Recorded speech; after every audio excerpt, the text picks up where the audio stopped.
confront what the root cause is. Why can't you back yourself? Like, what is the why behind it? And then, if someone would then ask, well, how do I even know the why? That comes back to that one, like, why the self-doubt? Where does that come from? Where did that originate from? Or when did you feel you last backed yourself?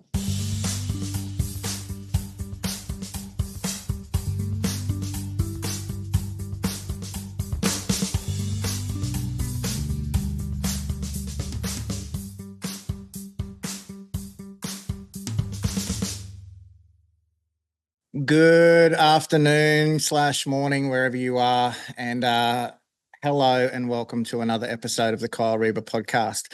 We've had a little break in between, but we are back and we are on track. And this guest that I have this week, I have not spoken to for, I think, probably the better part of 10 years, but watched a little bit in the background and was very highly recommended to me. And after doing a little bit of research on the side, I can see why. So I want to get stuck straight into this because I'm very interested to hear a lot of what this woman has to say. Darcia, Leonard, welcome to the podcast. Hey, Kyl, thank you. When you said 10 years, I was reflecting on that earlier as well. I think it'd be longer. Yeah, I think it would be, to be honest. Yeah, but it's so great to connect again. Yeah, it's good. To give some background, Darcia, I think I first met her at CrossFit Brisbane. I think you were training there and then you started coaching there. And that would be like 2012? 13? Yeah. Yes. Oh, yeah, 12, 13, I think. Long time. Getting old now. That was like freshy days as well. Fresh days as a coach. You would have been, yeah. In the midday and the 9:15 sessions. Yeah. Yep. In that hot friggin' shed. Yeah. But we're all sweating it out. We all loved it. You're walking out 3 kilos lighter. But we're going to stop talking about me and we're going to start talking about you. So for those who are new to this podcast, we have a list of 10 questions that Darcia was given to go through. Some of them are a bit out of the box. Some of them will challenge her. And they will make us really, by the end of this, get a real better picture of what she is and what she does and what she's about and what she stands for. Question 1, it is never 7 minutes. So just so you know, you're allowed to go longer. Some people, this is like, I was like, how am I going to wrap this up in 7 minutes? No, I'll do my best. No, I say that and I go, why did I ever write that? All right. Question 1, birth to now in 7 minutes. 3, 2, 1, go. Yeah, we could set the clock for this, right? Well, it makes you reflect and really look back. And, I was like, shit, how can I really wrap this up in 7 minutes? So do pull me up if we're like at that 30-minute mark. Keep going. I'll more than likely divert and duck off on tangents. I'm good at that. Cool. Go for it. So I was born in Kalgoorlie, which is Western Australia. But I was only there for like my first year. So when I turned 1, we moved to Dubbo, New South Wales. I had 2 older sisters at this time, but I am one of 4. And my mum's background is Scottish. My dad's background was Czech and Aboriginal. So my dad's family was in Dubbo and my mum's family migrated from Scotland. They went to some other places, but they landed in Kalgoorlie and had some businesses there. So that's where my mum and dad met. And then I moved to Dubbo when I was 1 year old and spent 17 years there. So that's pretty much where I call home. So you're the oldest of the girls? No, I'm third. So right. 2 older ones. Oh, yep, right. I'm gotcha. third, yep. And then the 4th. 4 girls. We touched on that earlier.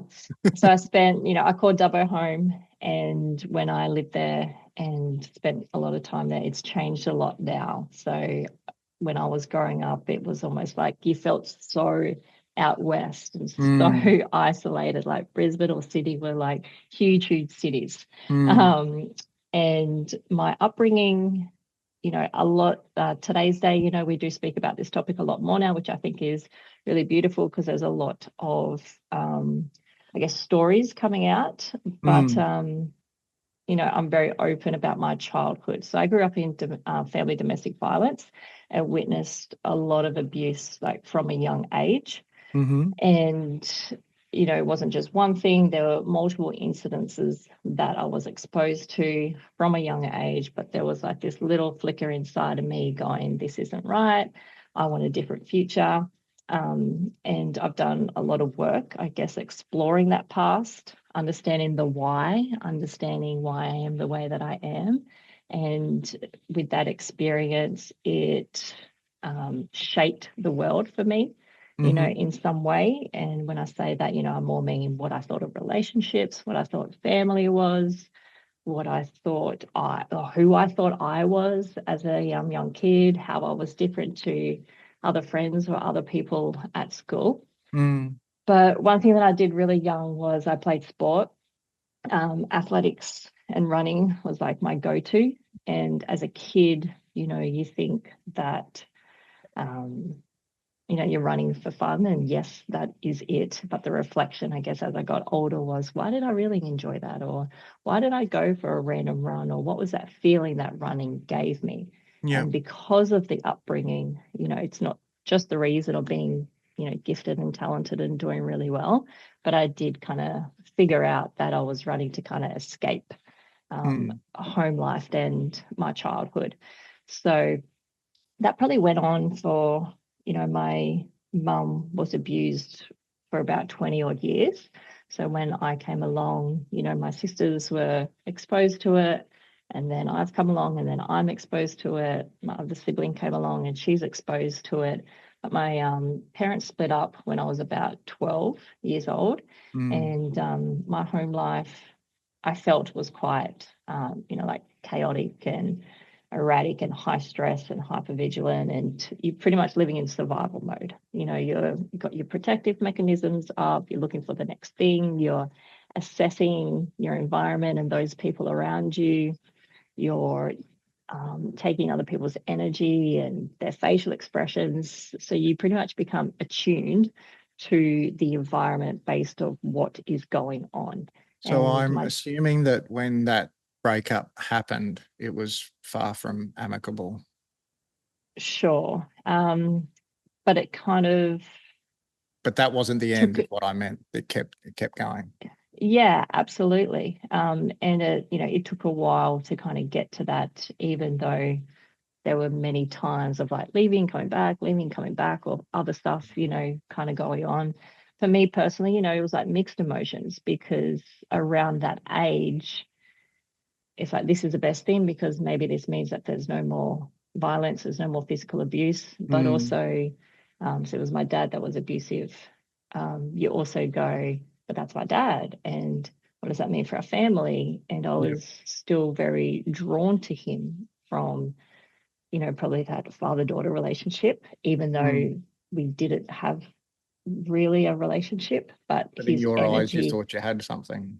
Yeah, well, his energy, his persona, and the way he carried himself, you know, he was strong, he was resilient, he had authority, he was very strict, like grew up in a very disciplined upbringing as well. So my dad was very in bed at this time, dinner, homework, no this, no to that, a lot of no's, which I definitely appreciate as an adult and having kids myself now.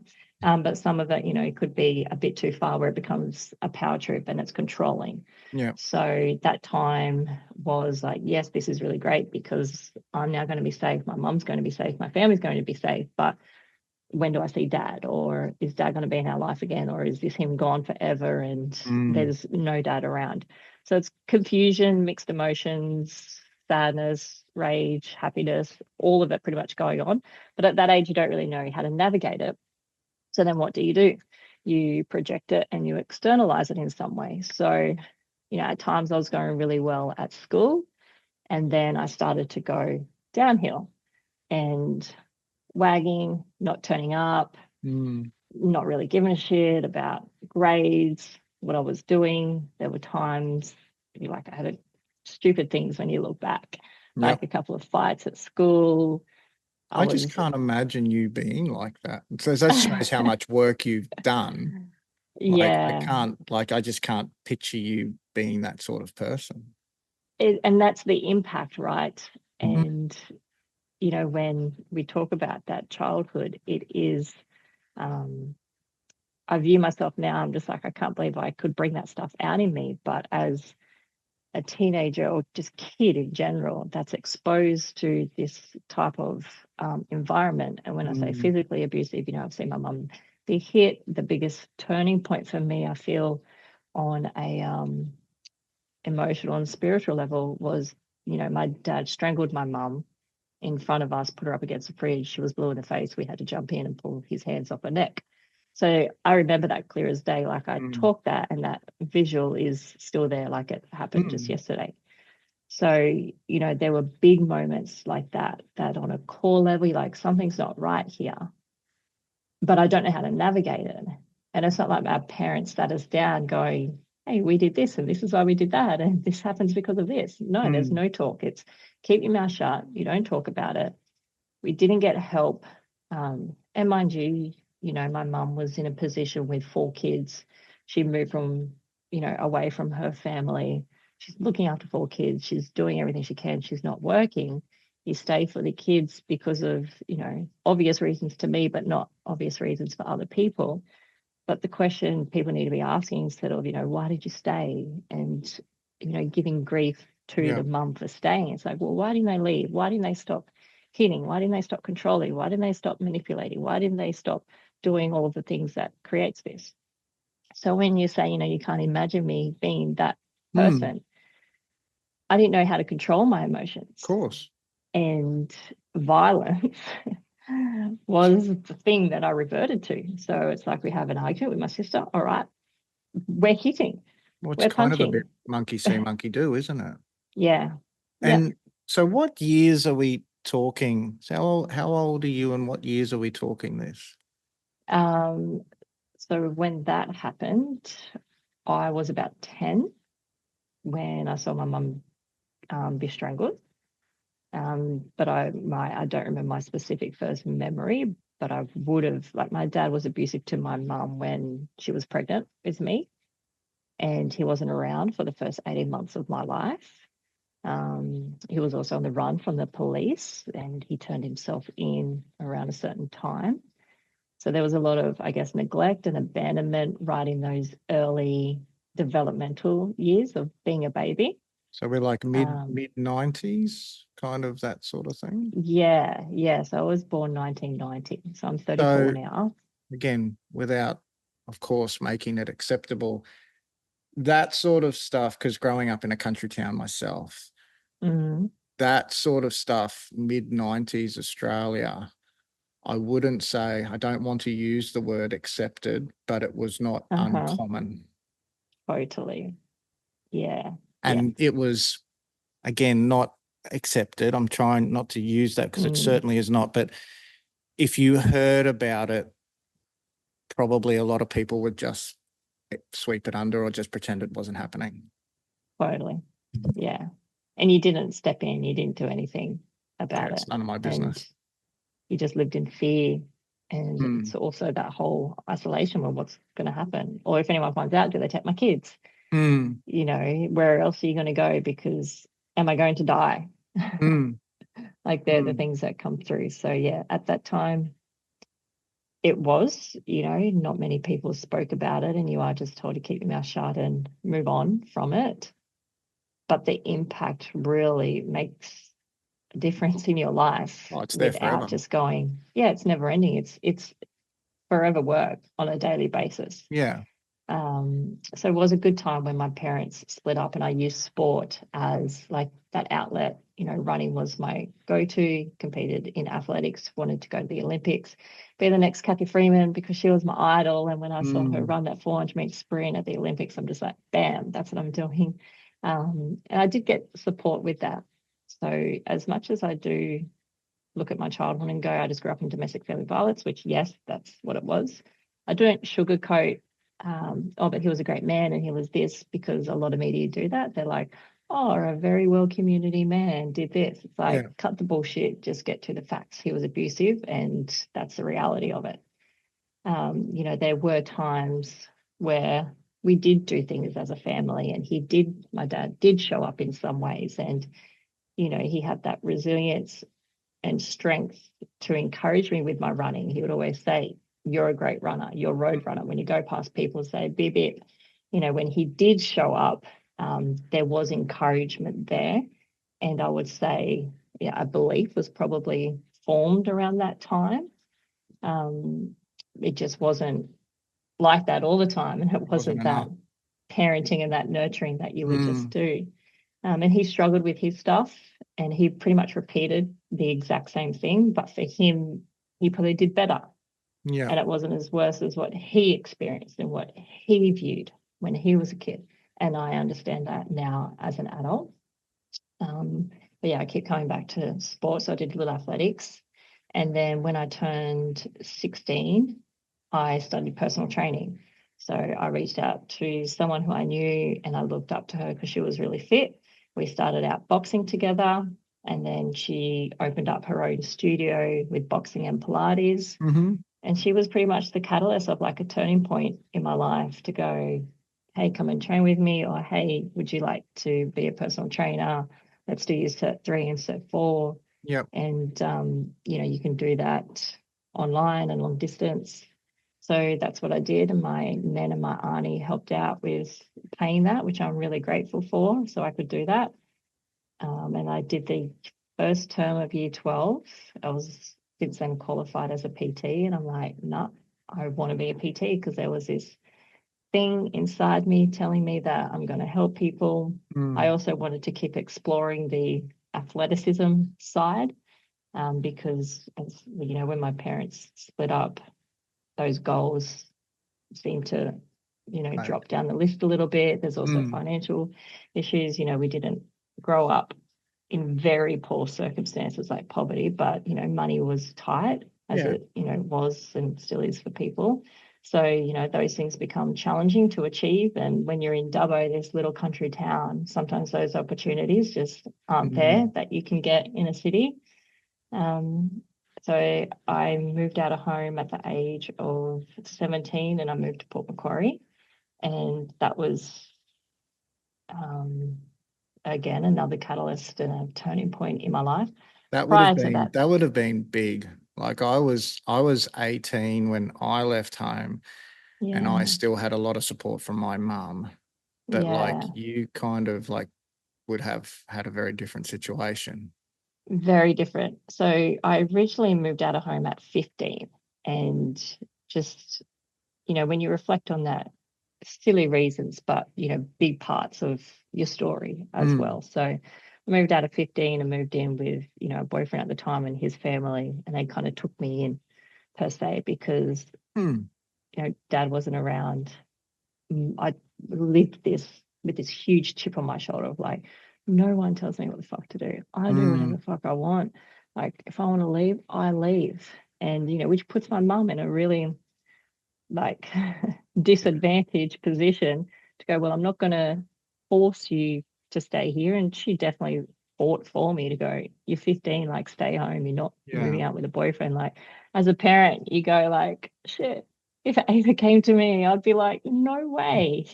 Well, as we said off air, we're yet to experience all the joys of being a teenager, because a 15-year-old has all the fucking answers. We don't know. Oh shit. yeah. As parents, what the fuck do we know? I was taking over the world at 15. Like, I knew it all. But also you had to grow up very fast in those environments. You didn't really get to be a kid per se. Yes, you had times of playing at the park and doing this stuff, but to actually be nurtured as a child and as a kid through those times, you potentially miss out on those experiences. So as a kid, you're learning how to survive, you're learning body language, you're learning how you now view the world, you're learning independence, you're learning this level of resilience and tough love and thick skin that not many people are experiencing at that age. So by the time I got to 15, like, what are you talking about? I've lived. What would what was it like? Like you said, you're one of four. Were your siblings clearly were all in the same situation, but was it how am I trying to put this? Did you band together, or was it hard to band together, or did you kind of operate independently a little bit? Like, you would have all dealt with it in your own way. Totally. Yeah, we were all very independent. So my eldest sister, she's 7 years older than me. The next is 4 years older. And then there's a 4-year gap. So it was almost like the two older ones grew up together, and then the two younger ones grew up together. Yeah. So by the time, I was 10, the eldest is 16, turning 17. So she's in a whole other state of mind and living, like she's working, she's driving. And yeah, we've all dealt with it very differently. We all have the awareness of where all our stuff comes from. But, we just watched the one in front of us do what they did. So we just go, oh, they did it, so I can do it all. Like, oh, that's what must happen. Or they get to go out all the time, so I get to go out all the time. So yeah, we probably, you're taught to kind of deal with your emotions and isolate on your own. And because we weren't encouraged to speak about it, we didn't really grow up speaking about it to each other. We grew up crying a lot together and fighting a lot together, but we've probably worked on building our independent relationships with each other more so as adults than more so as kids. And we're able to have those conversations now and navigate that. And we're still navigating it because some stuff is still there between each of us individually, and we've all taken different paths and directions. And we're just not judging one another, or coping in some way. And sport was my go-to. Yeah, because I was going to say, and you would have all had a different mechanism to cope with it all. What was there an age? Because I know, like like when my father passed away when I was 10, there was probably a few years, it was probably up until about 15 or 16, that I just basically pretended it wasn't happening. Like, people would talk about my parents. Can you get your parents to do this? And I go, yeah, no worries, because I didn't want to go through the shit of saying, actually, I only have a mum because, and I didn't want the sympathy. Was there a period where you were just not in denial, but you just weren't aware of it? I tried not, like, this isn't happening. I'm just going to pretend this isn't it, because you can see how open you are with it now. When did that start to really open? Yeah, it happened pretty young. There was, I don't know, it's like there's something within me that I always knew wasn't right. And I probably started talking to people about it when I was 14, 15, probably when I started hanging out with people a bit more one-on-one, because when my dad was home, I didn't go to friends' houses, or it was very rare that I went to friends' houses. So when dad was gone, it's like, I'm going to do this and I'm going to do that. And then you start talking, or they start asking questions. And, when I look back, I go, was I in denial for it, or I just didn't have the people to talk to about it? Or did I just get on with it? Yeah, and that was the thing, like, you did just get on with it. Like, I have a mindset around don't become a victim of your circumstances, and I didn't want people similar to you. I didn't want people to feel sorry for me. It's like, yeah, shit, it happened, but fuck, I just want to move on with my life. Like, I'm making the choice today to get up every day, because if I don't, I know what that other side looks like. So I need to move forward. And I think my openness kind of surprised or shocked people, because when you talk about that stuff, I'm actually okay about it. I'm not stuck in a loophole, or like, oh, it's so sad and poor me. Like, for some people, that's part of the healing and the process, and that's okay. But I never had that type of energy towards it. Yes, it's made me sad when I have spoken about it. Yeah, of course. I also go, oh shit, like, I survived that. Actually pretty bad. Yeah, when you break it down, and this is, I think, like I said, you talk to people about childhood trauma or what you might have gone through as a child. For you, it's, well, for me, I guess as well, it's not blasé, but you're like, oh yeah, well that's what happened. And someone else who's, you know, grown up with two parents in a happy household and like still hangs out with mum and dad and does all that. Yeah, How does parents are that still fucking together. even work? And like, and we do the same. We look back and go, like, that's just fucking, I just can't imagine that actually happening. Totally. You know? And it was my awareness and observation. The friends that I had, their parents were together. They seem stable from the outside, and their parents are actually still together today. So I viewed that to go, you know, they actually weren't judging me. They knew that we didn't do well financially.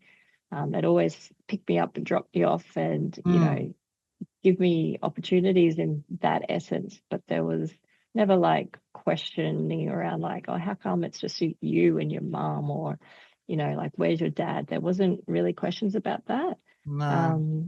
Yeah, so I was always around families that were together and seemed like they had to get, like, seemed happy, and they also were quite wealthy. And I was like, how did I like attract that? And when I look back, I'm like, that's showing me the life of what you can have. Yeah. So all that stuff kind of came in at a very young age of, I want my future to be like this. I know this is what I just have to get through now. There is a better life out there. There is a better future.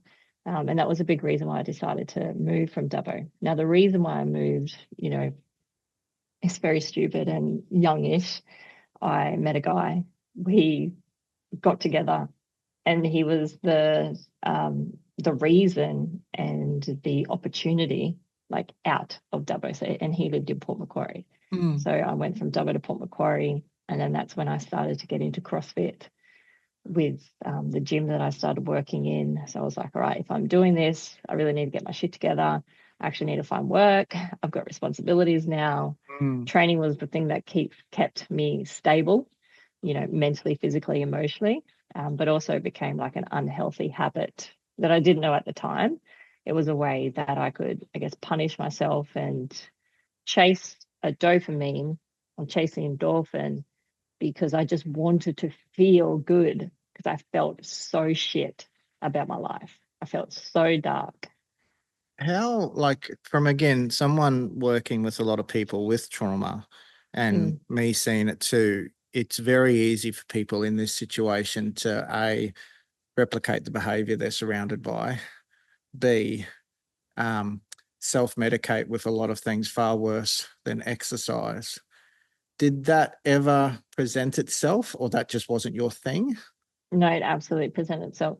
So because of this internal stuff that was like overwhelming, it's overwhelming emotion. And you just want that pain to go away, or the sadness to go away, or just the biggest thing for me was freedom. And it still is, but in different ways now. But I wanted to be free. And that was everything that was always coming to me as a kid. It's like freedom, because I was controlled and had this power, energy over me. I wanted to be free. Moving out of home meant I was free. Drinking alcohol meant I was free. Moving to Port Macquarie meant that I was so free. So it was like this chase of freedom. But then I started hanging around with certain people, or I'm exposed to older people as well. And, you know, just to wrap that story up with that boyfriend at the time, you know, we lasted maybe 6 to 12 months, because deep down I knew this isn't a forever thing. You know, I wanted to move out, and I didn't want to be with this person long term. So I'm like, I'm going to get this out of my life. But also, whether we want to touch on that now or if that comes up, you're in the relationships for the wrong reasons. Yeah. You're in relationships. It was a means to an end. Yeah, absolutely. And, you know, as a young female with not a father around, you look at, you just doing this looking for love? I want to belong. I want to be loved. I want that attention. I want that affection. So there's all those layers to it as well. So when that came to an end, and this is, I think you had a question around what's been, I don't know, one moment. Oh, you've backed yourself? Yeah. This was one where I really jump straight to question 8, yeah, mate. okay, I won't jump to questions, so we can get back to that one. But I really backed myself at this time, because, you're 17 and you're on your own. Yeah. You move to a town and you're like, I don't know anyone. I've just left this relationship. What do I do? And I stuck it out. And the people at the gym, they were a huge catalyst in my journey as well. People in the gym fed me books, motivational books, got me to read. They really took me under their wing. But of course, with my upbringing, I think it's an ulterior motive. Like, why do they care about me? Why do they want to do this? Like, what do you want? Yeah, like, I'm on to you.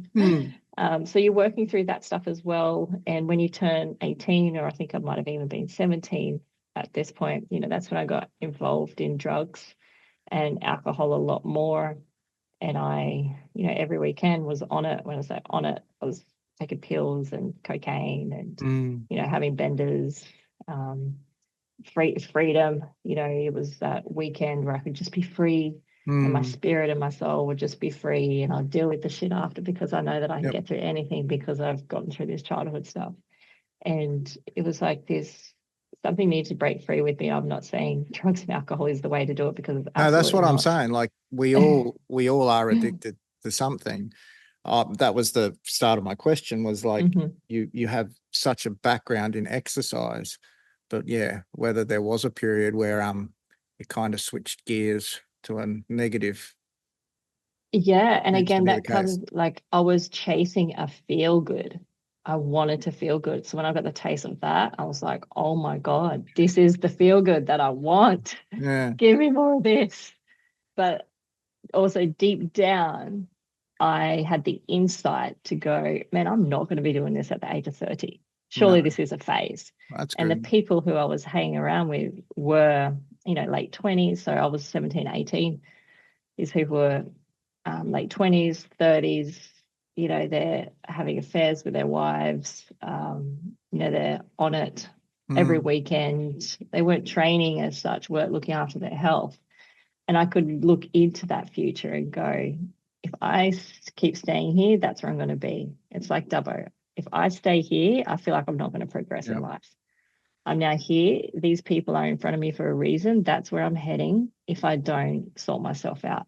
And amongst all that, I still got up and trained after the weekend, and my training was still consistent, and the training was still the one thing that kept me stable and going.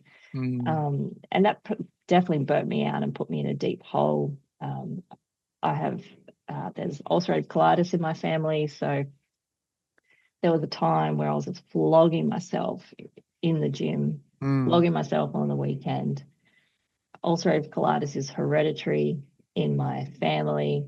So then I also got it at a time, and that was kind of like a point to go, what the fuck are you doing? I pulled back on training. I changed my food around a little bit. My body was highly stressed and highly in overdrive.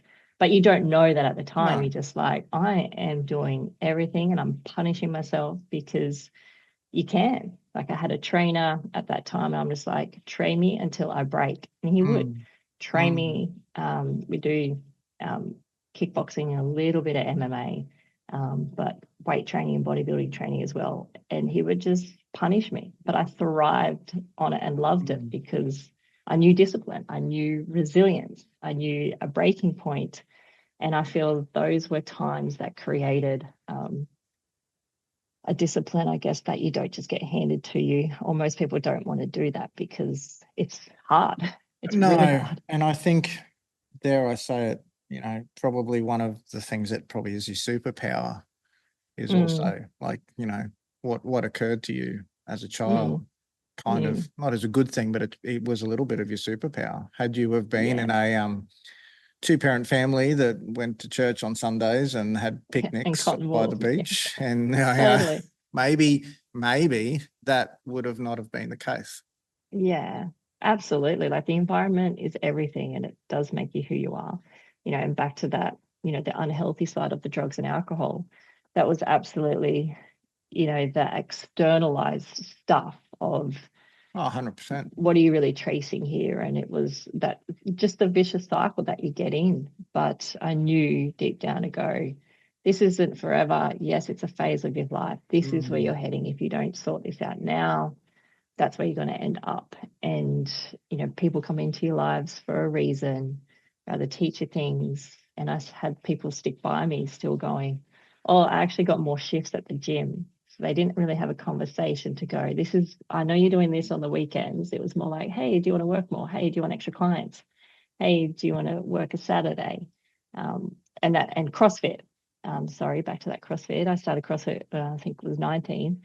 And there was not many affiliates around at that time. No, I mean, like I think CrossFit Brisbane was one of the few. I think it was the first one, I think, in Brisbane. And I think at the time it was probably one of 3. Yeah, yes. So not many people knew about it then. And our gym and our little crew that we were training with, we would just get together and do workouts down in the group fitness room using bloody pump bars and like, it was just a regular gym, and seeing the results that I was getting with CrossFit, and then seeing that there's competitions for CrossFit. That's when I started to get my shit together a bit more and not go out on the weekends and not drink and, you know, use drugs as the outlet. So that kind of just happened organically because, again, something replaced it in a good way. Exactly. And that's what you got to do, though. Like when you're using one thing or you're trying to, I guess, change direction, it's okay to replace it with something and find a healthy option. Yeah. Well, it's funny. What did I celebrate? I celebrated 5 months last Friday that I haven't had a drink. Oh, wow. So that's great. For me, like, I wouldn't have labeled myself as an alcoholic, but I did enjoy a beer or 3. Yeah. But the funny thing is, 6 months ago, I fucking hated the taste of sparkling water. I am going through, like, no shit, 10 liters of that shit a week now. I get that. So similar I'm like, story here too. That's fine. I don't give a fuck. Like, you know, like it's totally fine. You know, I'd rather be addicted to that than, you know, than still be going on with something else. Agree. And my personality was just, I didn't see the point in 1 to 2 drinks. I'm like, I am going all out. Yep. So it's at the time. It's funny when we were that age, it was a waste of money. Like 1 to 2, fucking pussy. Like I'm here. Like let's do this. You know? I'm going all out. Like I do not want to deal with my internal stuff. Hindsight is a wonderful thing, isn't it? Yeah, it's all or nothing. So training became all or nothing, and then when I got sick, I backed it off and started to realize that also too, like you don't really know what you're doing there either. So then that pushes you to understand your body or train intuitive or get on a proper program so you're not completely like screwing your body up. And like bodybuilding training was what I did ever since the age of like when I lifted weights. So 16 was when I first started training and lifting weights. So that's all I knew. I would do training for bodybuilding training for strength, and then I'd do boxing for fitness. So then when I found CrossFit, I'm just like, boom, hand in hand, I get the strength and the fitness. So I came in, you know, already deadlifting, already squatting, already doing the things except for gymnastics.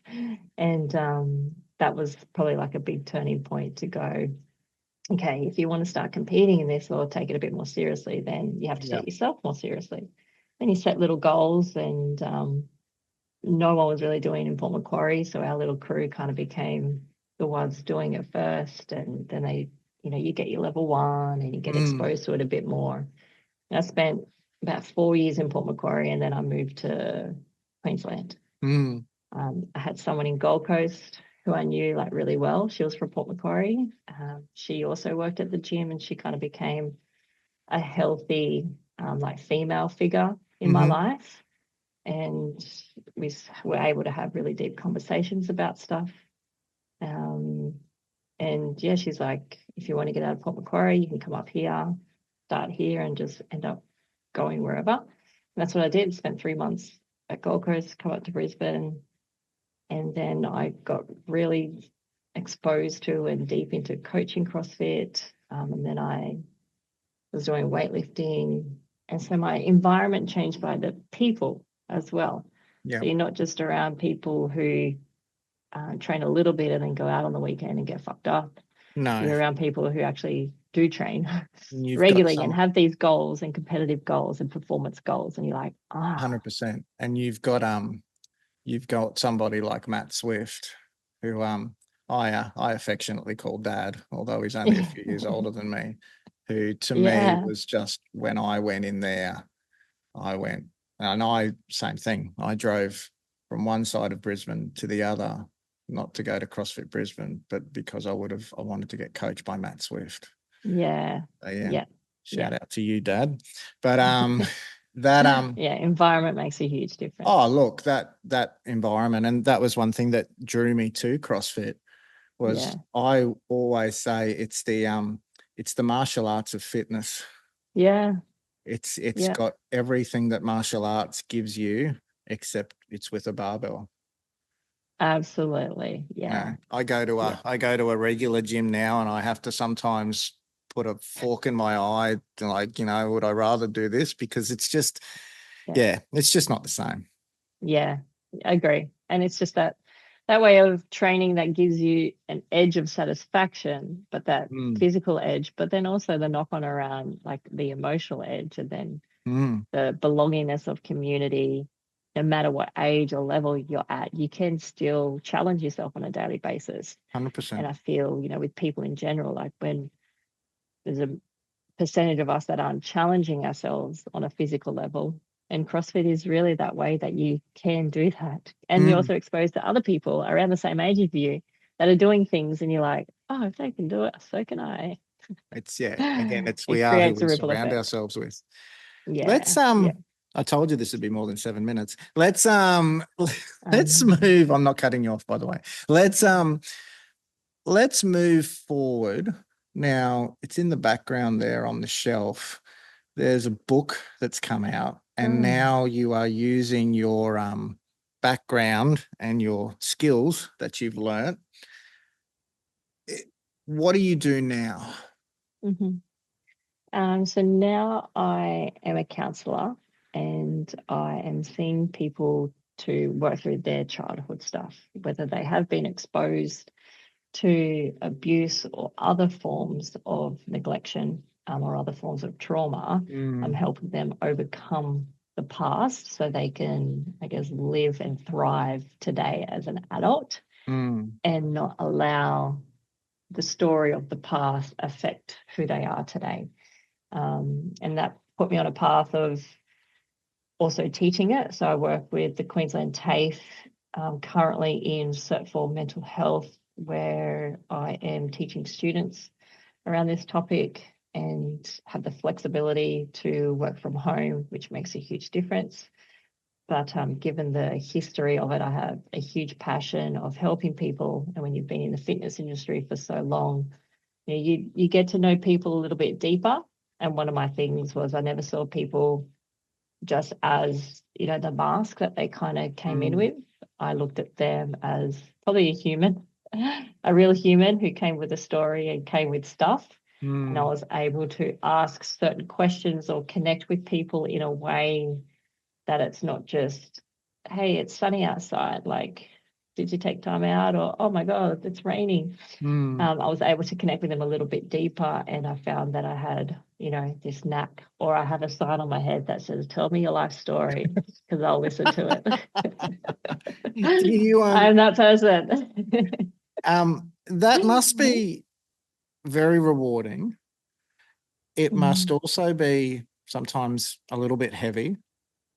And there must also be, as I have in here, those people, unfortunately, that you just can't, I don't know, get through to them is not the right word, but they're, no matter what you do, they keep putting the wall back up. It must be all of those things. Totally. Yeah.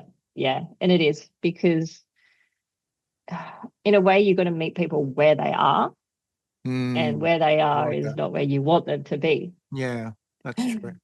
And no matter what you do or say, so I've got to change, not got to, but I changed my way of how I work with people very much on an individual base by base. Like, yes, I have structure, and yes, I have flow, and yes, I use, therapy modalities and different styles and types that you learn and that I know really well in depth. But if the person in front of me isn't quite understanding that, or it's not triggering something within them to make that change, I've then got to alter my way. But then when you pull all those layers back, people want to feel safe and they want to belong somewhere. Like, why do all these group fitness things do well? Why does CrossFit do well? Why does cycling do well? Why does MMA? Creates community and culture and a belongingness. Yep. So I have that in mind when I sit with a new client, or I speak in front of a large group, or I present. It's like, how do I allow this person to feel safe so they can open up to me? And that will then build our relationship quite, well, I find it easy, but quite, dramatically in the moment, but also for them to reflect, to create the change within the life. So I bring in, I guess, like an intuitive side as well, and a spiritual element and an openness within myself to encourage the person to look within themselves, to go, no, I can open up, I can reflect. I feel safe with Darcia. I feel safe. She is open and vulnerable, but being able to not make it about you and about the person, so then they feel they can open up. On that, is there times where once they open up, you stop and you go, fuck, I got nothing on this person? Yeah, absolutely. Because or is there someone like that you talk to and you go, I think you're above my pay grade?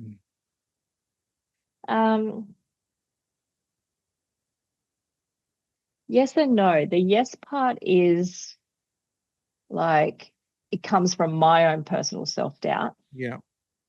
To go, can I actually really help this person? Am I capable of helping? Am I capable? And I reflect. And even if I have that inner session, I will go through an internal process to back myself. But I'll also be very open and honest to go, hey, this seems a little bit complex at the moment. Let's focus on this. I'm going to explore this a bit more from a professional and personal level and come back to you. Or potentially reach out to someone that they might be better suited with. I've never had to do that. And I have a different way where, I wouldn't say I'm the typical counseling session where it's like, you've got 50 minutes, we're watching the clock. You don't have a leather tell me couch how you feel. Cool, see you later. There's no leather couch and pillows or anything. I'm like, sit down, lay down, like, tell me the darkest stuff, like what makes you, like, tell me your triggers, like, let's get there. Lay it on me. Yeah, but I laugh about it, but honestly, that is a way that I go about it as well, because when I can put my shit to the side and not allow my insecurities and my self-doubt creep through, and you need to know what you're dealing with too, don't you? Absolutely. If they're having a counseling session and we've all been there, and you're leaving shit out, then A, you're not getting your money's worth, and B, how do you assume to get anything out of it if you're leaving stones unturned?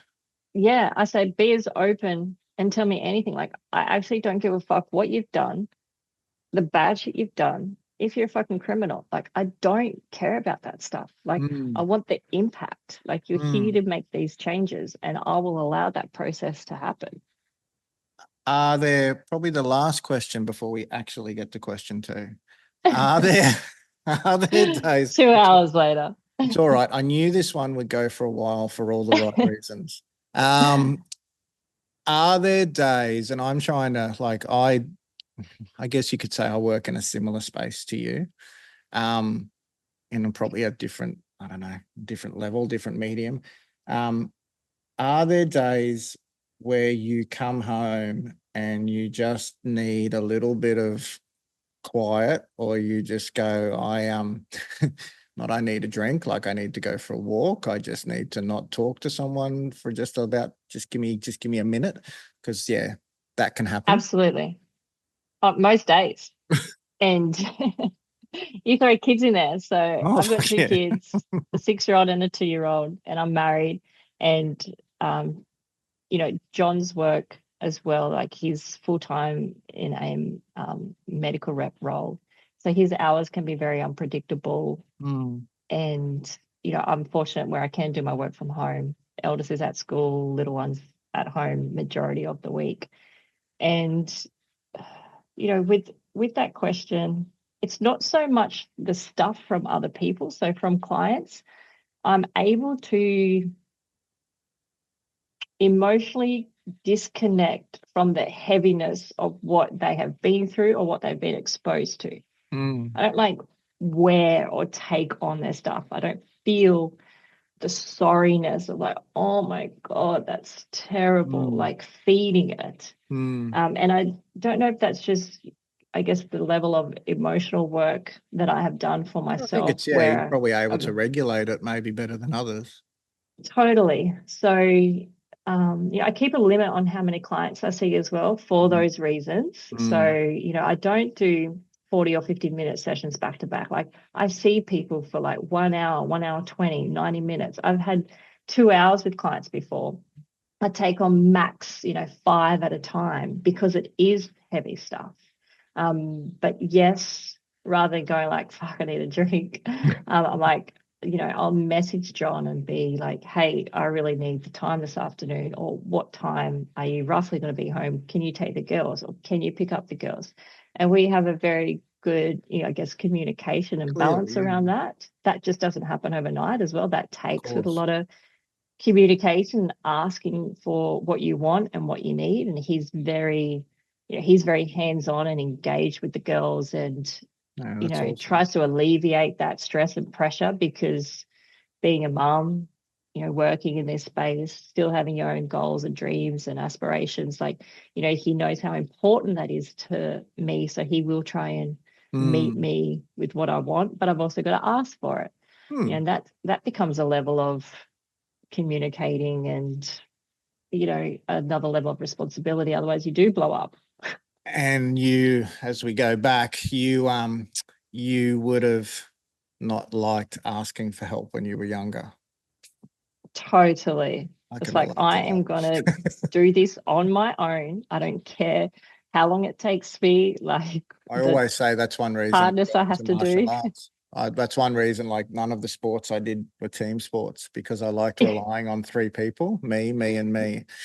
Yeah, I'm with you. Yeah, totally. And, you know, John has probably taught me a lot of that, to go, like, just ask for help. And I've also had someone else step into my life who became a father figure, and he kept showing up. No ulterior motive, no, nothing. Just wanted to help me. And I met him through CrossFit, and he's still in my life today. And he has became, you know, that father figure where I have really lent on him in times where you would go to your father if that's a relationship that you had. And that's taught me a lot of lessons and a lot of experiences, and, you know, those harder things when you come from those upbringings, to go, no, it's okay to ask for help. Like, you're not less of a person. You're not weak. You're not weak. Yeah, it doesn't mean you're not resilient. And they were all the things. It's like, I wanted to be tough. I wanted to be strong. Like, well, you don't fucking need to be. Like, let people carry you through, and again, that's have those relationships. I mean, I'm sure it happens in the city, but that's country town mentality too. Yeah. Growing up with cowboys. All right. Question number 2. Okay. All right, we're finished now. No, it's okay. It's okay. I think it's great. It's awesome to see that that is what, there is so much there. Question number 2. 3 reasons you get out of bed every morning. Yeah, when you said this, I was like, damn, I gotta think. Look, you'd think I'm not the whole motivational side here, but if I don't get up, my kids will fucking come in the room and wake me up. Yeah, a lot of people say this. I get out of bed for my children, and that, depending on the age of the children, is as to why they get out of bed. Yeah, exactly. Yeah, my 2-year-old screaming from her room, banging on the wall, like, hello, I'm here. You know, kids is definitely a huge one there, because they are young. We've recently moved, so I have the opportunity to train every morning now at 6 a.m. rather than trying to fit it in during the day. So we'll do the swap over in the morning. So training is another reason, but also, you know, every day is a opportunity to change and grow, and growing and evolving and developing, and that involvement is really, I guess, a high value in my life. And you know, to work on that future goals and future self because of the stuff, that is a reason, but fairly superficial there. I'm like, I got kids, man, I got to get the fuck up. Agreed. But I'll lay there. I'll definitely lay there for a bit. 2 and 3. New opportunities. Yeah. So as I said, you know, every day is that new opportunity. And then the future self. The future self. What time are you out of bed in the mornings? It's probably like 5:15. Okay. 5:15, 5:30. Class starts at 6. We're very close to the gym. Are you that person that's rocking in at 30 seconds to 6, or are you the you're the good athlete that gets there early and does mobility? Nope. I am fuck me neither. I'm there like 1 second to 6 if we really, really want to be honest. I remember Matt Swift, if you ever listen to this, I apologize. I remember there was do you remember Brett from CrossFit Brisbane when he was there as well? I remember there was that rule for a while. Every minute you were late, it was 10 burpees or something. Yes. And there were times where it got to like 6 or 7 minutes and I went, fuck it, I'm going home. I'm not going in. I know. It almost became better to It's like, what is worse? No, I am with you on that. Question 3. 2 guilty pleasures. Yes. I did a food one and a lifestyle. So food, like I wouldn't say obsessed, but like I'm probably more a sweet tooth than savory. So like an almond chocolate, I won't just have one piece. I'll sit there and eat a whole fucking row. Oh yeah, like it's gone by the end of the week. Like it's gone in days. You need to like pass it to John and say, you need to get this shit away from me. Yeah, like he can sit there and just have 1 or 2 pieces and be fine for like a month. I'm like, nah, you buy that shit's gone. When it's gone, it's gone. And I would be like, I'm not the one to buy it. He'll buy it and he's like, just have 1 or 2 pieces and like save it. But again, 0 to 100. It's like, no, I got to have the whole thing, because then out of sight, out of mind, and it's gone. Yep. No, here we go. So that's probably my food thing. And lifestyle, you know, I love sleeping on Sunday. So even if, you know, I'm awake at freaking 5, I'll lay there until 7:30. Isn't it funny, the older we get, what we define as a sleep in? Yeah. Like when we were 19, it was midday. For me now, it's 7:30. Yeah. So I love like just sleeping in and like just laying there, an overthinker. But another one that I've had recently, probably just this social media, like I get hooked on like funny reels. Oh, this sounds like Helen. And it's so bad. Like I am the one that sent me to do my. You got that one friend, right, that constantly get your reels. Oh, that sends you the reels? Yeah. Yeah. And like my wife and my eldest daughter going, did you get those reels? I said, which one of the 40 that you've fucking sent in the last 2 days are we talking about? I know. So that's like one that I like, fuck, that gives me I don't so have much notifications pleasure on my Instagram messages. Yeah. I took that off. I'll open it up and just go, Jesus Christ. Like I get hooked on the most stupidest videos. I'm like, fuck, 30 minutes. What happened there? I know. Again, dopamine release. I know. Choo, choo. Banned my kids from taking their phones to the toilet. Yeah, I know.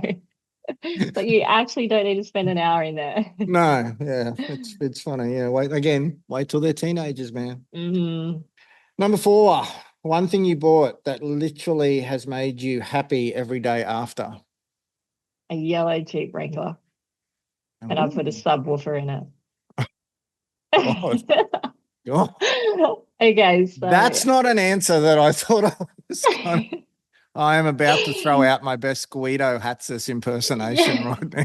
Well, I thought I'm never like, I'm not a materialistic person. I don't buy things, you know, like, yes, I could say like a crystal bowl and it makes me feel so good, but I'm able to get myself to places and regulate. But I'm like, oh, I'll do like a materialistic thing because it's not my go-to. But the Jeep I got last year, and I wanted it since a kid. I'm like, if I live by the beach, I'm getting a Jeep Wrangler. I didn't do it in Port Macquarie. I had no money. So are we talking hard top or soft top? Hard top. Yeah. It's And like what's your the yellow. what's your go-to track that you put on that subwoofer can really show what it's made of? There's one that I've been playing on repeat just recently, and it's that's the sound of the police. Whoop, whoop, that's the sound of the police. And it comes in with this heavy bass, and I'm obsessed with like trance, Just dance, picturing this in my head. techno, hard style. Really? Like, yes, I love that. Like, I grew up on dance. Yes, God. the 90s hip hop and all of that I love. It's but probably a good thing that we didn't meet at 90s in Fortitude Valley, because I could have shown you some places there that, God, that was an interesting time. We won't talk about that. Okay, so that's good. I have a Jeep and I love music. That's my happy place. So every day. Are you like we used to be at home when in town, windows down, like, you know, you get your trucky arm going on? Oh, no, I'm like, give me the aircon, windows up. But also, if I have the music pumping and the windows are down, I actually don't give a fuck if I'm at the lights and people are looking, because I'm like, I'm good. Like, I'm comfortable within myself. I don't give a fuck what you think. You're making it about you. The kids are in the back just doing these ones.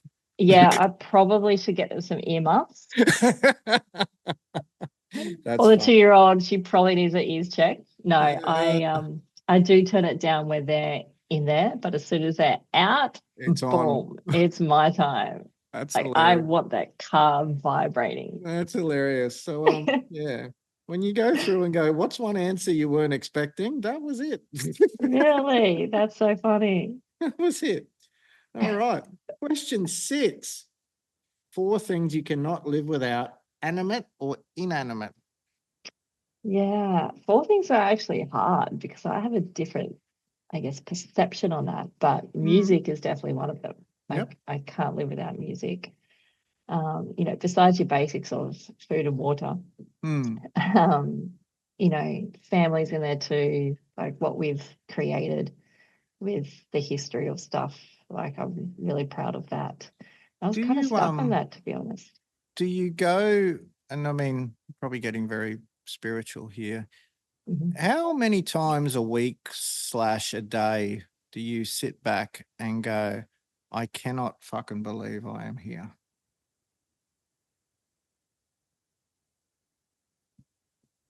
It's definitely a daily occurrence. How many times that is, I'm not sure. However, what I will add to that, because it's not so easy to do. No, not at all. You could have gone down a very, very, very different road, and you're probably dealing with people or have seen people that did. Absolutely. Yeah, it's rare to break the cycle, but I wholeheartedly believe anyone could do it.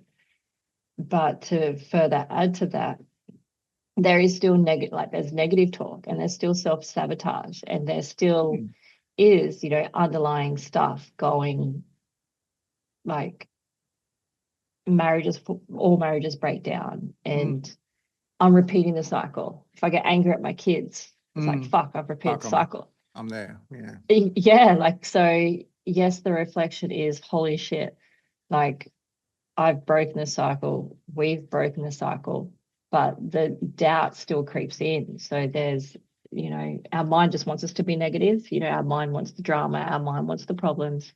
Our mind wants us in, you know, the shitty cycles. It is harder to put things in perspective, to go, wow, sit back, reflect on your life. John's actually really great at doing that, because I will be in moments of, you know, I need this isn't done, this isn't like good enough, or I think I'm doing this to the girls, or we need to do this. And he's just like, chill the fuck out. Like, look what we've got. Look where we both came from. They're happy. We're good. We're not like living in the houses that we did when we grew up. And, he helps, flip that story and puts things in perspective, because no matter what, we are still conditioned, and you do have those things still ingrained in you.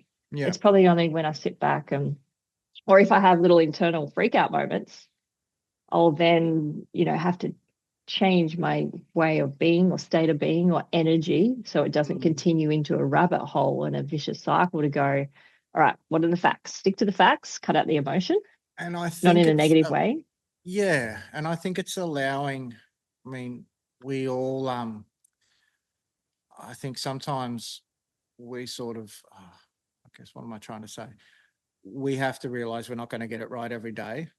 Like, we're going to have probably a couple of days where we're just fucking off the charts. But we'll get it back. Yes. And the thing I say to a lot of these teenage kids that I work with in here, what has happened to you, or what is going on, it will always be there. The difference is how you manage it. Yeah. And I think using that term, fix, I think fix is the worst word you can say to somebody who is going down this sort of situation. Fixing means you fix a car. Yeah. Fix a brain. Yes. Manage a brain. Totally. Yeah. And that is the big thing. It's when, like, I still have triggers. I have triggers when I watch certain things on TV, if I hear loud noises, if John and I have an argument, there are triggers. Like, my kids are triggers. And then I've got to catch that and be the observer. That's a word that I use a lot too, catching it. Catch it. Because what happens... This is happening. Okay, right. Okay, this is how I manage this. Yeah, and our brains, you want to just file them away. So it's like, having the computer open with the a million tabs at the top. That's our brain. That's me. All the tabs. Totally. Like, that is me. That's me currently in here and in front of me. So we have all these tabs open. So when you click them open, you observe it, you don't get attached to it, you close it, you park that, you're like, oh, I might open that one later, or like, yeah, I can close that one now, I don't need it. Oh, okay, I might need that one open. So you just become the observer. And what tends to happen with people are, around their negative thoughts that come through, they really attach their emotion to it like it's their fucking life and it's their identity. Whereas I've learned over time, and what a tool that I actually use with my counseling clients is like, just sit back, like you're just flicking through a little slideshow of your thoughts, observe them, and then connect with the feeling. What's coming up? Yeah, okay, cool. That doesn't define me. That's not me. So, when you go back to how many times would I reflect and go, I've actually really done it or whatever. Yes, it's not a daily thing, but it actually takes a lot of work to get there, because my brain is still wired to think I haven't done it. And trigger is an interesting word that probably you would see gets used wrongly, but gets thrown around a little bit, maybe too much. Oh, that's really triggering. That's really triggering. Yeah.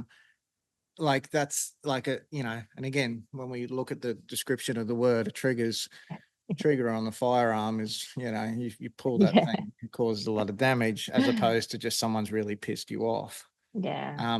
That would be something that you would be working with your clients, is let's truly define what a trigger is. Absolutely. As opposed to that just gave me the shits a bit, Exactly. And that can really run deep. But so, everyone has their own made up definition of every word, even when it's not defined as what it actually means in the dictionary or what it truly means, but that's because we're all made up differently, and that's what we're giving it a meaning. And that's fine. So then if you're giving it a description and a definition of XYZ, guess what? You can absolutely flip that and change it. Yeah. To something that may be more impactful for you in a positive way than what it is for a negative. It is what we make it. Yeah, today's society, I don't know, we could bloody talk about that for another time, but as much as I'm in this work, I could get on my soapbox about that well and truly. We're a bit sensitive these days. Righto, let's go to number 7. If we're not doing in life right now what you're doing, what would have been option number 2? Honestly, I probably would have been still in fitness. Okay. Yeah.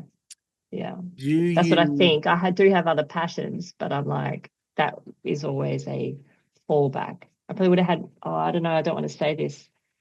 Well, I can always be open, but like I probably would have had a gym. I probably would have went down the line of opening my own gym. Do you I wouldn't use the term regret, but are you happy doing what you're doing now and glad that I you went down love what that I'm road? doing. Yeah. And I like, are love you what I'm also doing. sitting here going, not just the space that you're in, but you're going, fuck, I actually do this. Like the teenage me never thought they'd be here doing this. Totally. This is the Yeah. last thing I thought I'd be doing. Yes and no, because I knew I wanted to be helping people. I knew I wanted to be a fitness trainer. I knew I wanted to be a counselor. And I know I want to be standing on stages as a keynote speaker. And I know that's what I'll be doing. So that stuff has kind of swum around in me for a very long time. However, when I paint the picture and look back to the 15-year-old self to go, wow, I'm actually doing it at 30, you know, I probably thought it was going to take me longer, like, you know, 40s, 50s, 60s. But I go, shit, I'm actually doing this now where I thought I would have needed more tools or more education or one thing I didn't touch on, but has been a huge catalyst, was my dad died when I was 25. And that was probably the first time that I didn't live in fear. And I publicly started talking about my upbringing. And I wrote my book, started writing my book before he died.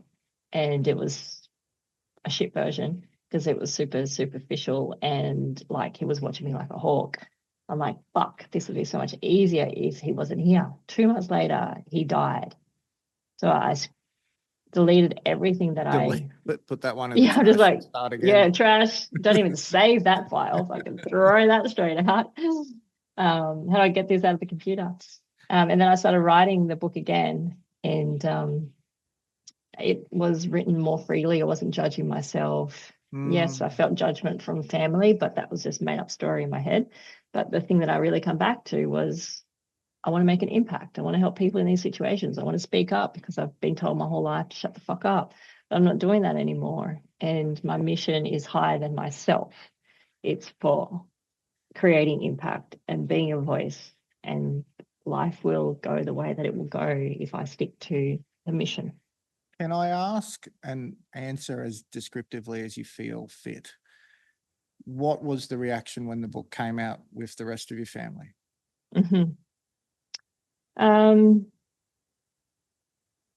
Sisters were like proud of it, and my mum was proud as well.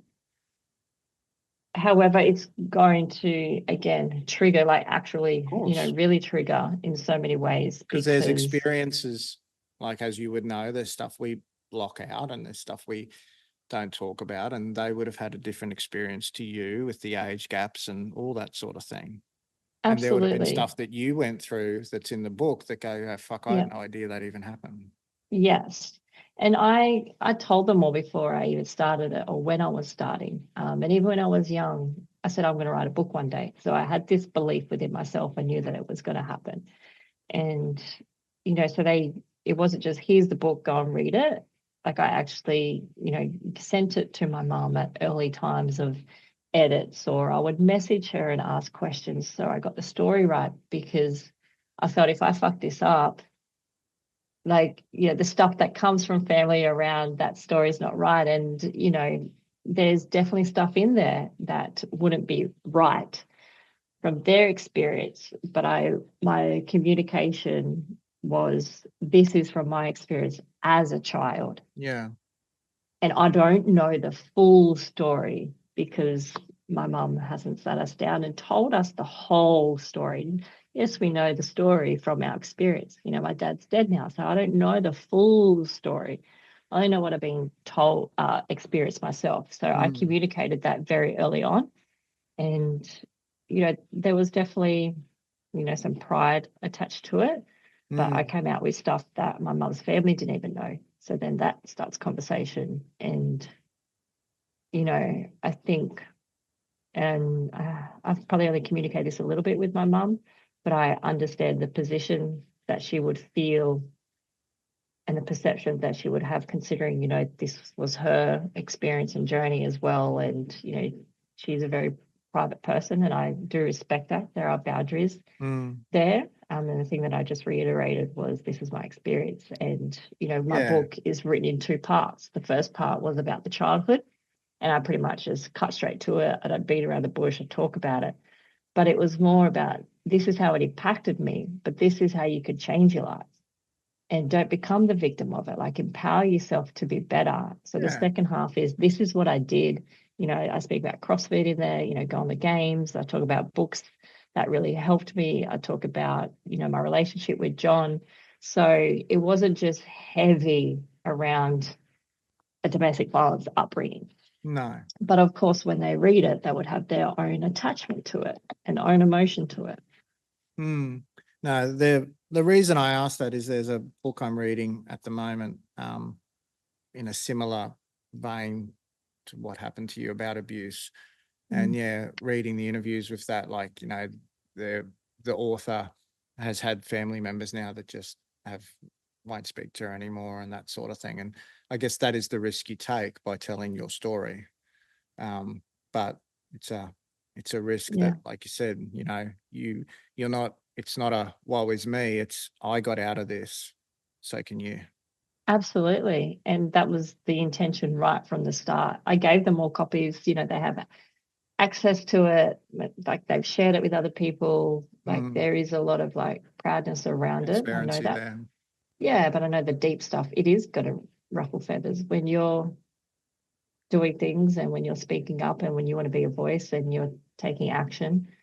You're going to piss people off along the way. And I go, well, I'm not going to not live my mission because of a thought that someone may have toward me. That would be stupid. Yeah. I mean, I guess it's not like a level of imposter syndrome, but it's like if we base too much of what we do on what people will think of us. Yeah. I struggle with that a bit too. How much we just get on at it, you know. There'll be people out there, no matter what you do, they'll find something wrong with it. Well, that's what I thought too. I'm just like, no matter what I say, it'll always be perceived in a different way. You could cure fucking cancer and they go, yeah, but there was that one fucking time. Totally. Yeah, it's so true. That one digressed. All right. Number 8. One time you have backed yourself when everything was saying to just give up. Okay, you can answer it now. Yeah, that was when I went from Dubbo to Port Macquarie and then I left that relationship. I actually did go back to Dubbo, and I lasted a couple of days because things kind of happened there, and I could have given up at that time. I still had all my shit packed in the car. I was literally 17. I didn't have anywhere to go if I went, you know, back to Port Macquarie. So staying home, Mum was like, you may as well just stay here, obviously have a home, and my family was there, and that was the easy option. But to me, I was just like, no, I have to go back and I just have to do this. So I filled my car up, drove back to Port Macquarie. I rocked up to the gym and I'm like, I am back, but I have nowhere to live. So I stayed at the gym all afternoon, and like they asked around and rang around, and by 6-7 o'clock that night, they found somewhere for me to live, and I went and lived with a couple at that time, and just had to do it and get it done. Did you have trouble, or was it hard at that age with what's going on to trust people? Oh yeah, totally. Is that something that you're still working through? Yeah, I definitely have trust. And again, this is where people throw words around and go, oh, I got trust issues. Yeah, but do you really? Someone said no to you. Oh, I don't trust them then. Or you have trauma. Trauma is another word that just gets fucking thrown around, does my head in. Yeah, I think when I really pull those layers back, you know, trust is definitely there. However, you know, it's how you manage it. And I keep my circle very small. I don't just have people in my life for the sake of it, for the fucking satisfaction of just having people in your life. Like, I want genuine relationships in my life. And Lila came to me recently. We were talking about friends or what, and she kind of jokingly said, "Oh, I don't really have a lot of friends." And I said, "Good." Yeah. I said, "The less, the better." More friends, Totally. more bullshit. Oh my God, I couldn't agree, especially for females. Fucking and especially at that age. Like, at I have that like age. 5 real mates. So that's, yes. I have plenty of people that I know, and like, the gym's got hundreds of members. Yeah. But as I said, like, there would be, out of all these people, there's probably about 6 that I would invite around the house for a barbecue. And that doesn't mean that I don't trust them or anything like that. We're just not there yet. Absolutely. We're not up to and that. I'm the same. It's like, my personality type is very open. I'm able to communicate. I enjoy meeting people, and with CrossFit, it puts you in front of large crowds and groups of people, so you do gel with quite a few people. But you're close. I really value and cherish the really close relationships and connections that I have, and the ones that are there are built over years. However, yes, you might meet someone and you hit it off straight away and you can trust them straight away, but also, like, that relationship is going to develop over time, and you create that connection too. So what was I going to say there? Yeah, trust is still around, but I know how to manage it, and it's not the catalyst of an insecurity that doesn't allow me to say yes or no. My openness, I think, was a big thing at that age. I came across very mature at the age of 17 because of the stuff that I was exposed to. And I took, I guess, radical action because I wanted to turn my life around. And, did you find people because you were mature for your age, from what happened, you were more attracted to hanging out with people older than you? Yeah, I never had friends my age. That's why I was hanging out, with late 20s and 30-year-olds. But, my closest people are like 20 years older. I honestly felt like I've been an old soul, and I'd want to be around because of the level of conversation as well. Like, I actually don't want to talk about the shit or like the stuff on the surface level. I've always been this way inclined. So some people would say, "Oh, like, don't use your counseling stuff on me," or "Don't bring your counseling stuff in." Don't use your fucking Jedi mind tricks on me, mate. Yeah, I'm like, mate, I've been like this my whole fucking life. Like, now I'm just weaponized. Yeah, exactly. You're just annoyed by it because I can, like, figure you out in like a second. I've got a word for it. Yeah, exactly. I can sound smart, but I was like this all the time. Now it sounds like I know what I'm talking about. Or as we say in here, all the gear and no idea. Exactly. All right, now, number 9. 3 pieces of advice to people that are finding reasons to not back themselves, to instead back themselves. Probably got about 30, so let's limit it to 3. Yeah, no, I have got 3. A big part, I feel, is like an inner strength. So most people have that self-doubt, and some people are in fight or flight. So they're making decisions based out of like survival or, a fear, something that's not actually real. And then when you back yourself, it's that inner strength. Yes, trust falls under that as well. But the dialogue that you can create within yourself is to go, I've got this, I'm okay, everything works out. It doesn't have to be this outcome right now, just start. So what's the dialogue to yourself? Because that makes a huge difference. If my dialogue is, I really suck at this, so shit, it's like at the gym, I can't lift it, can't do, can't do this. Like, that self-doubt creeps in. So number 1, I've got, that inner strength around your dialogue. So watch, again, observe what's coming up, change your language, change your words. Number 2, I've got, like, just take one action.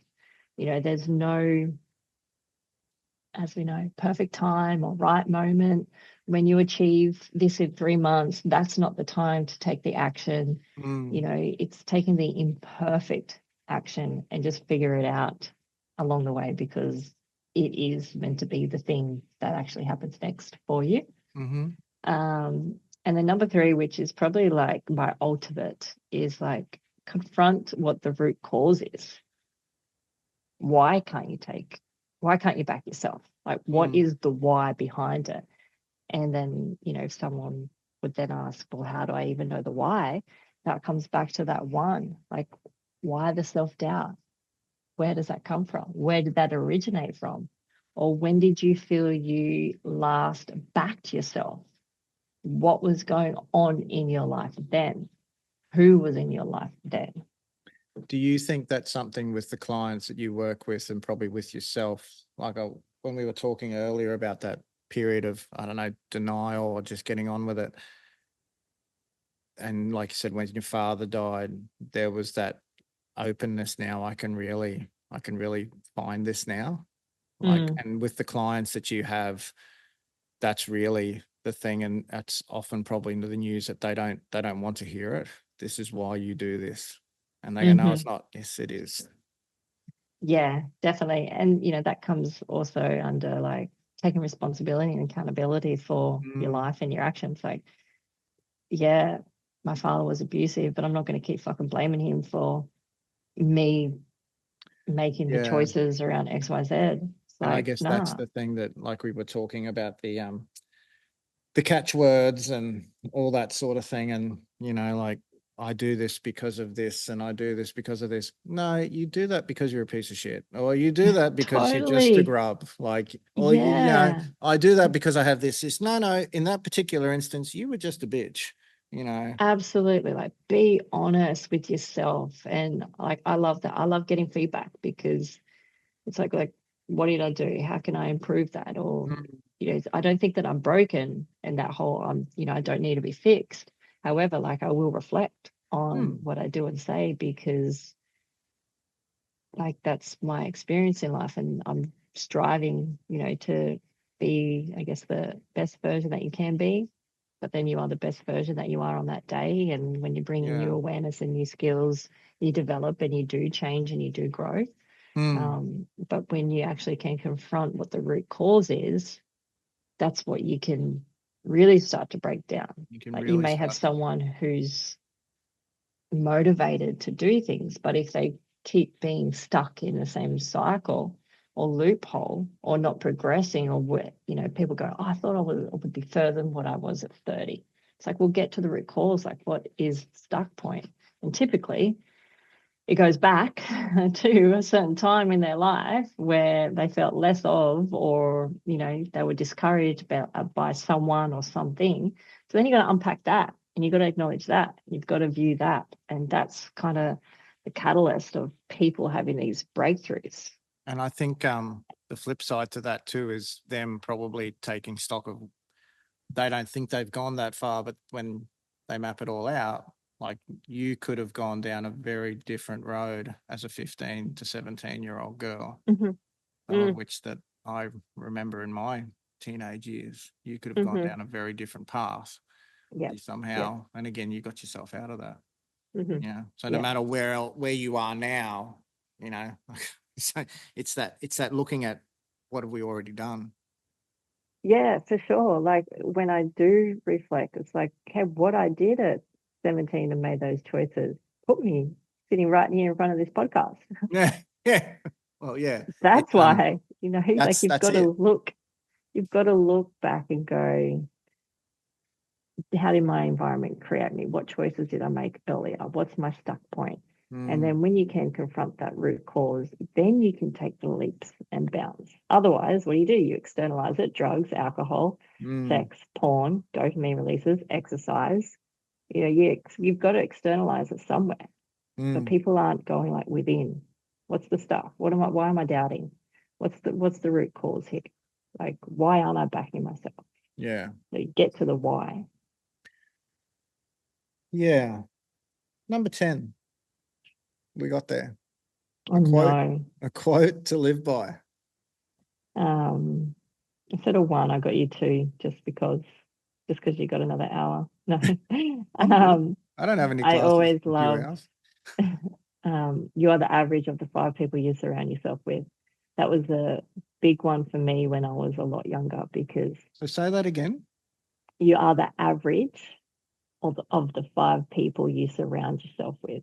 Ooh. So you look at your 5 people and you become the average of that.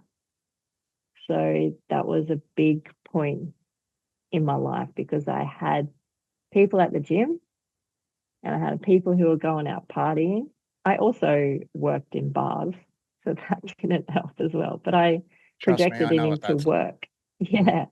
I worked at the gym during the week and then I worked the bars on the weekend. So I had 2 types of people in front of me. When I'm with these people, I'm going hard with them on the weekend and I'm raving and I'm loving music and I'm doing all the things. But then I had the fit people that weren't going out, that were training, that were eating well. And I'm like, if I hang around these people, this is who I become. If I hang around them, that's who I become. So I just started changing the people. And then because I was hanging out with people who were older than me, they were also showing me, what families look like, or, families with kids and they were actually together for a really long time and actually happy. I'm like, oh shit, you can actually achieve that in life. I didn't think that was possible. So then I'm like, I can become the average of that. And then also, I have a little saying on top of that. You hang around 5 smokers, you become the 6th. You hang around 5 fit people, you'll become the 6th. Yep. So that also ties in that. And then the other one that brings me back to, I guess, like presence, when we're overthinking and life's doing its thing, is be where your feet are.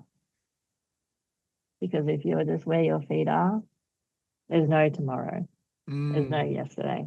There's no next hour. There's just now. And when you can actually bring your mind into the present moment, that's all there really is. That's good. Be where your feet are. I have one last question for you. When you had your first kid, was it that moment that, holding her in your arms for the first time, was there like that little moment where you're like, I fucking did it. Now's my chance. But also, yes, I did it. But my mission and drive became fucking bigger.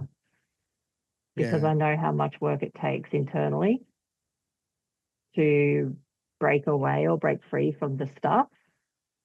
So now that I've brought a human into the world, that responsibility from breaking the cycle more like became prominent. It's big, isn't it? Because it's funny, like for me, I nickname my first child the game changer, amongst other things. And I know that in her life there's been times where, I haven't changed the game on that particular day. But there are things that I have done with both my kids that my father never got to do with me. Yeah. And you would be the same. You'd be like, we never did this. Yeah. But we are doing this. Totally. And I think that's the big thing is like the moments that you get back now, they're probably therapeutic for all of you. And your kids will not take any bearing on it because that's all they know. Yeah. But it's like you going, you guys don't know how much. And it's just simple shit. Like, like my age now, so I'm officially older than my dad was when he died. Yeah. So it's just all these things that I just get to do. I didn't get to sit with I didn't get to, my dad didn't teach me how to drive. My uncle did, my cousins, but I taught my daughter how to drive. And it's just those little things that like, you'll be the same as they get older. You'll go, I didn't get this, but you will, and I think they're the little things that will just constantly repeat themselves that you will go, yep, we're doing this now. And I think that's the stuff that, you just don't bear mind on it until it's actually happening. Yeah, definitely. And I think that's, it probably makes me think about the future mission more, because when I get caught up in, I want to be doing this for me, or I want to be speaking on stages now of like 1 million people, why aren't I doing that and trying to rush my journey, which pulls me further away from actually the mission, because the mission is to break the cycle, and that really comes within your kids.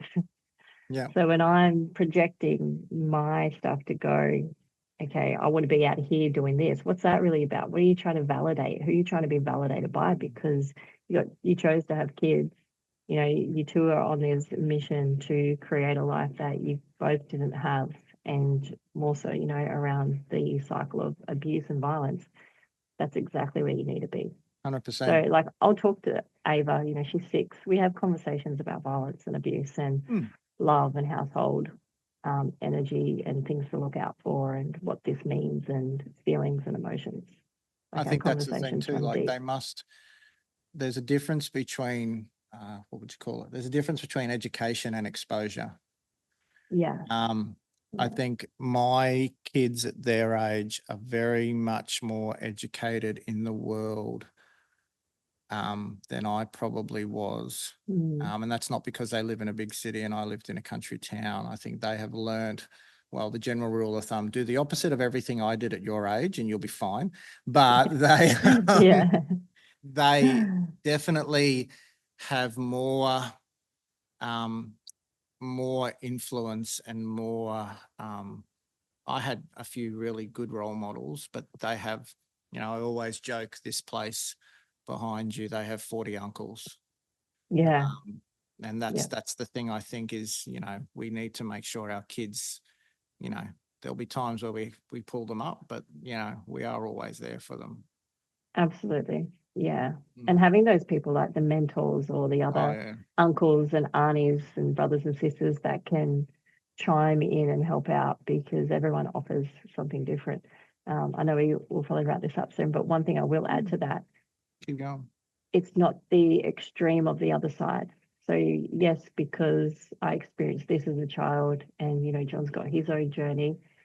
We don't go the extreme in the opposite way where it's like, cotton wooling or, there's no boundaries or yes, you can do anything and it's yes to everything.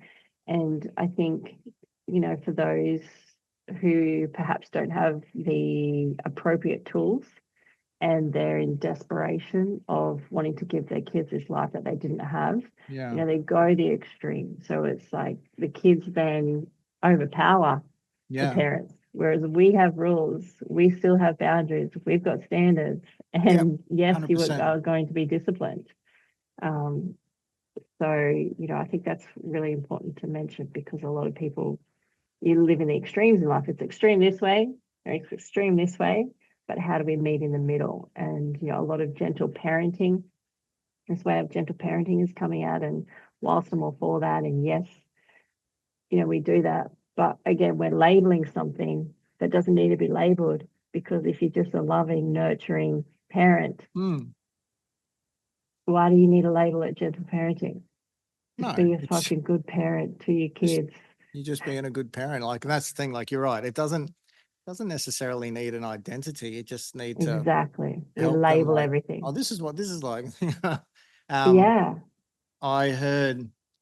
We could talk for hours. I heard. I was listening to something the other day talking about helicopter parenting, but then one thing they spoke about was snowplow parenting, where you go in front of your child and clear away all the shit so they can get through unscathed. Yeah. And they go, what is that actually achieving? I'd never heard it before. And I went, that's really, really interesting. Like, you can protect them, but they need to have their own experiences of, heartbreak and loss and everything. And, Yeah. And as shit as the schools can be with all the stuff that comes with it. Like, and as Ava gets older, there's this new generation of, everything that goes on at schools. Like, if you're not exposed to the thing or the stuff, then, how do you learn about it, or how do we educate them 100%. On it? So, I'm really big on exposing her to as much resilience and adversity and change, but knowing that you can be nurtured through that as well. Totally. But she's a very strong personality. I'm picking up on that. And that basically, your kids they can trust you and they can come to you. Exactly. Safety. Now, if people want to find out more about you and how much coolness you put into the world, how do they do that? I'm fairly active on socials, more so Instagram. So you can jump on there at Darcia, DARSHA.mia, MIA. And reach out there. Also, my website is beautyinstrength.com.au. So you can contact that way as well. Excellent. Thank you. Thank you so much. This has been a really good chat. Thank you for having me. It's been good to put together.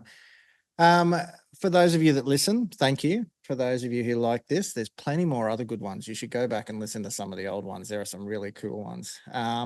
And if you want to like, follow, subscribe, share, do that. And please keep in touch with us for more upcoming podcasts. Darcia, thank you.